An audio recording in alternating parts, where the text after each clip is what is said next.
We live in a really interesting time for being involved in the schooling process. There are so many different opinions about what makes a good school or a bad school.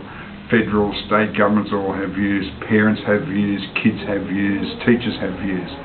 All of them often don't have any coherency about them and represent a single understanding of the aspect. For me, I take this approach. I think it's very simple for the professionals who work in this business of schooling. For me, it's a matter of relevance. That's the challenge to the way forward. We need to make our schooling experience relevant for young kids. We have kids who live in a very, very different world than the last century and the century before it. Yet you go into most schools and they operate out of a model that's based largely in the last century, probably the century even before that. And there's no wonder that kids don't connect with their learning. And they're learning a skill set from a 20th century that may or may not be applicable in the 21st century.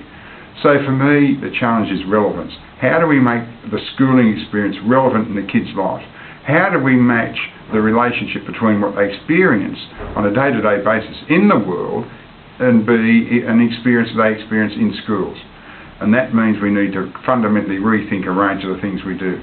That's the thing I think we should be looking forward to and engaging in a discussion with our colleagues who work in this area. And that's what gives me some passion. We have wonderful capability in the world that we now live in with digital technologies, etc. And I think the challenge is there for us to make schooling relevant.